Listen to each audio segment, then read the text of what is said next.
Hello guys, welcome to my new blog. आज हम लेके आए हैं बहुत महत्वपूर्ण इंस्ट्रूमेंट जो कि ऑर्थो सर्जरी के लिए मेन है। और ये इंस्ट्रूमेंट ऑर्थो सर्जरी में यूज़ होते हैं। इनके बिना ऑर्थो सर्जरी बिल्कुल भी नहीं हो सकती। ये इंस्ट्रूमेंट आपको बताते हैं कि ऑर्थो सर्जरी में कौन कौन से इंस्ट्रूमेंट चाहिए होते हैं और कौन कौन से यूज़ होते हैं। आज हम आपको उसका पूरा इंट्रोडक्शन करवाते हैं और सबके नाम बताते हैं और सबका यूज़ बताते हैं। चलो स्टार्टिंग करते हैं। देखो गाइस, सबसे पहले आता है, ये देखो आपने देखा होगा, ये है हैंड ड्रिल। ठीक है गाइस, इसे कहते हैं हैंड ड्रिल। और ये ड्रिल है ना, ये क्या होता है, इसमें ब्रिक लगती है और इसकी ये देखो गाइस, ये हम बोन के अंदर इससे जाते हैं। इसे कहते हैं हैंड ड्रिल। तो गाइस, इस पे ड्रिल बिट लगाने के बाद ना इसे कहते हैं चक। तो इसे हम टाइट करते हैं, इससे गाइस ये टाइट हो जाता है। इसे कहते हैं हम ड्रिल बिट और चक। तो इससे क्या होता है, जब इलेक्ट्रिक ड्रिल नहीं होती हमारे पास तो हम इसको काम में लेते हैं। नेक्स्ट आ जाता है हैमर।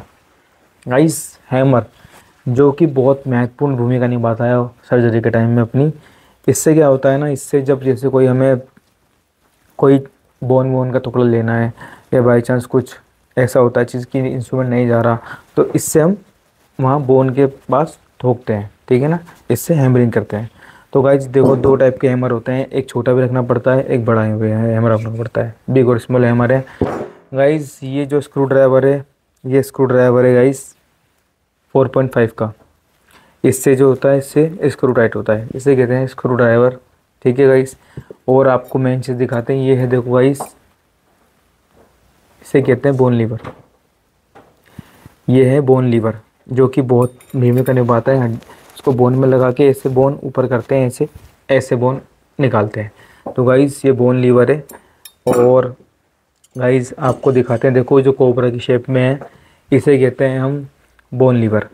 तो इसको हम बोन लीवर भी बोलते हैं और इसको स्पाइक भी बोलते हैं। तो सर्जन इसको कोई स्पाइक बोलता है तो कोई बोन लीवर बोलता है। तो ये इसको हम मसल्स के और बोन के बीच में लगा के इसको हम ओपन कर सकते हैं। तो गाइस ये है, इसे बोलते हैं रिडक्शन क्लैंप।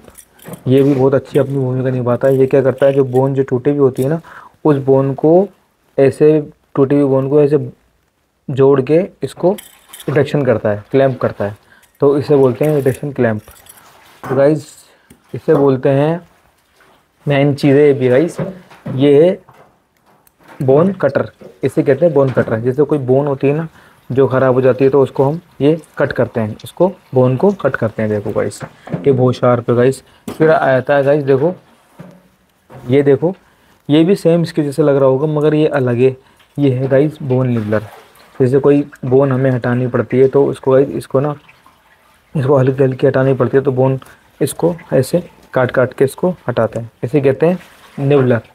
ठीक है, तो निबलिंग करेंगे तो गाइस इसको बोलते हैं निबलर। तो निबलर चाहिए होता है। और गाइस आपको दिखाते हैं, इसे बोलते हैं, देखो गाइस ये है टी की तरह। तो गाइस ये है टी हैंडल। और ये जो सेम लगता है, ये है ड्रिल की तरह। तो इसका काम अलग है गाइस। देखो इसके अंदर ना हम ड्रिल के वायर लगाने के बाद, इसको टाइट करने के बाद, इसकी चक है, ये चक इसमें लगती है। चक होने के बाद गाइस इसको ना, इसको हम टाइट करते हैं। इसे कहते हैं, देखो तीर जैसे दिख रहा है ना, इसे कहते हैं बोन आउल। ठीक है, ये क्या होता है, बोन में ना ये गड्ढा करता है, और जहाँ आपको गाइड वायर डालनी है या कुछ डालनी है, तो लॉन्ग वायर गाइड वायर डालनी है, तो वो आपको डायरेक्शन दे देता है। तो ये देख रहे हो शार्प, ये इसको धक्का मार के डायरेक्शन बताता है ये बोन की।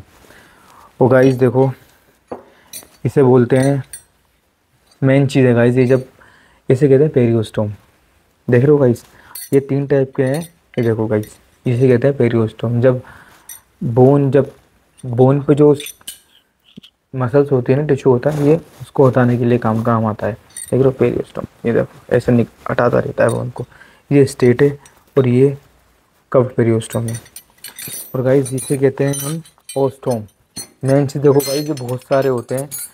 देख रहे हो, ये 2 टाइप के होते हैं गाइस, इसे कहते हैं ओस्टोम। ये स्टेट है गाइस और ये कव्ड ओस्टोम है। ठीक है, ये स्टेट और ये कव्ड।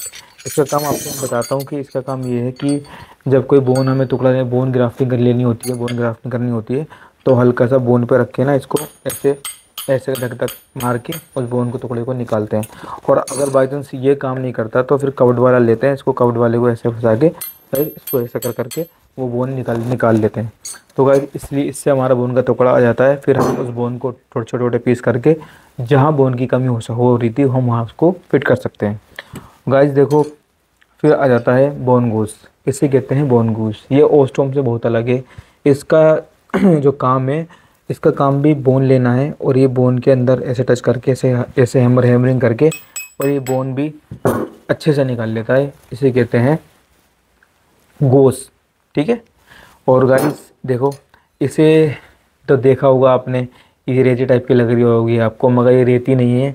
इससे बोन घिसी जाती है गाइस, जैसे बोन की नोक आ जाती है तो ये उसको घिसने का काम करती है। तो गाइस इसे कहते हैं बोन फाइल, ठीक है।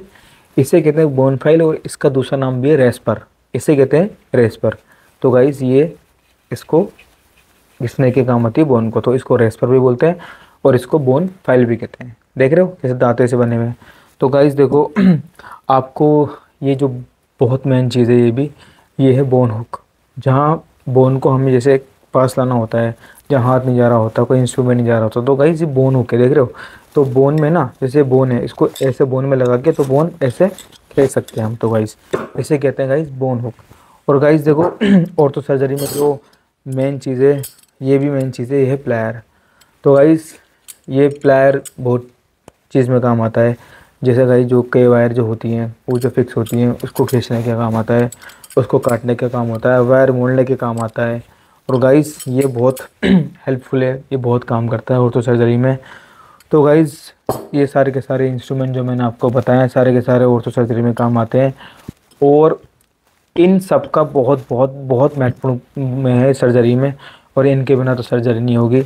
और ये सब बहुत बहुत शार्प इंस्ट्रूमेंट है जो कि सारे के सारे ऑर्थो सर्जरी में काम आते हैं और ओटी में रहते हैं। इन सबको ऑटोक्लेव कराना पड़ता है, उसके बाद ऑटोक्लेव के बाद ये यूज़ होते हैं, ठीक है। तो ये मेरा पर्पज़ था कि आपको सारे के सारे इंस्ट्रूमेंट दिखाना कि ऑर्थो सर्जरी किस किस इंस्ट्रूमेंट से होती हैं और उसके नाम बताना। तो गाइस मैंने आपको उसके नाम बता दिए हैं और इसका काम भी बता दिया है। तो आज का ब्लॉग हम यहीं ख़त्म करते हैं, ठीक है जी। आशा करते हैं कि आपको सब अच्छे से समझ आया होगा। नमस्कार, आदाब।